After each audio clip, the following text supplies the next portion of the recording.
Salut à tous, c'est Nicolas, on se retrouve pour une nouvelle vidéo d'analyse de ma copie d'agrégation externe d'Écrit1. On va ici s'intéresser à ma troisième partie. Je commence ma troisième partie en rappelant ce que je compte démontrer. J'explique que je vais démontrer que de 1984 à nos jours, les contenus de la formation continue gagnent en importance et concernent plus particulièrement les contenus de terrain. Cependant, j'explique que je souhaite démontrer que progressivement les contenus de la formation initiale s'orientent davantage vers des discours scientifiques qui peuvent être éprouvés comme lointains et abstraits. Par ailleurs, j'affirme que je vais montrer que l'évolution des contenus relatifs aux techniques sportives se retrouve en grande difficulté face aux connaissances que l'on veut toujours plus diversifier.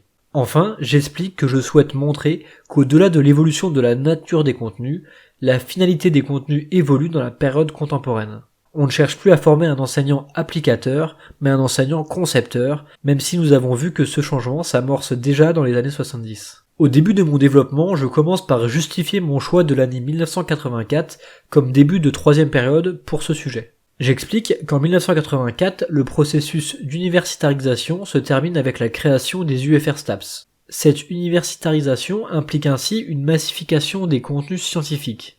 Les étudiants n'ont plus de contenus fragiles sur l'anatomie et la psychologie, mais des contenus très divers qui peuvent également concerner la sociologie, l'histoire, la biomécanique, etc.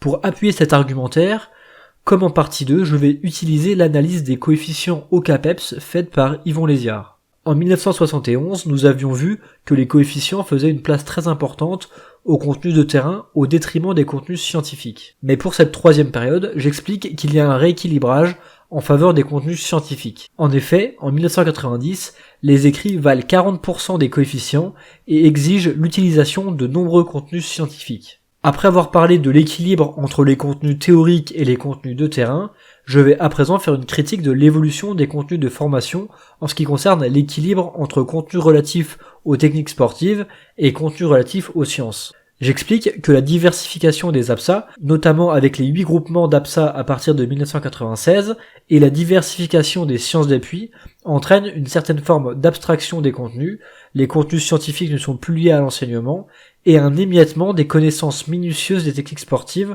entre de nombreuses APSA.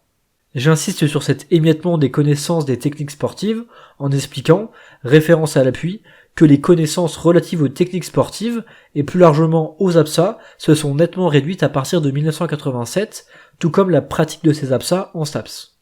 À cause de la diversification, certaines APSA ne sont quasiment pas abordées en STAPS, que cela soit au niveau des contenus théoriques ou des contenus pratiques. J'amorce alors un retour au sujet. Il y a une évolution notable par rapport aux périodes précédentes et cette évolution des contenus de formation est parfaitement mise en lumière par les propos de Irlinger et Vigarello quant aux difficultés qu'entraîne une volonté de connaissance minutieuse des techniques sportives que l'on veut toujours plus diversifier. Ensuite, en utilisant une référence de Chantal Amadesco 1993, j'affirme qu'à partir des années 80, on cherche à former des concepteurs et non des applicateurs. Et j'aboutis à une question rhétorique.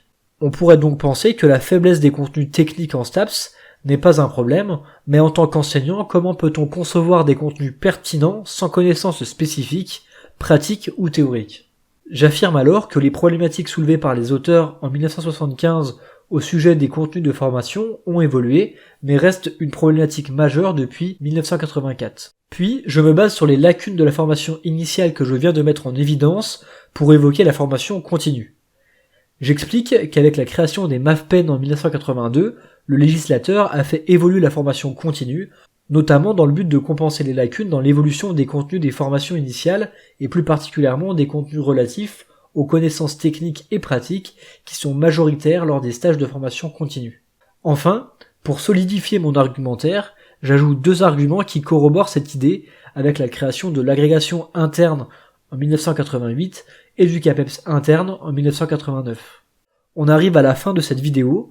En termes de méthodologie, comme vous pouvez le remarquer, contrairement aux 2 premières parties, je n'ai pas fait de résumé de cette troisième partie, car je vais l'intégrer directement dans la conclusion. J'espère que cette vidéo vous aura aidé, je vous dis à bientôt pour une prochaine vidéo.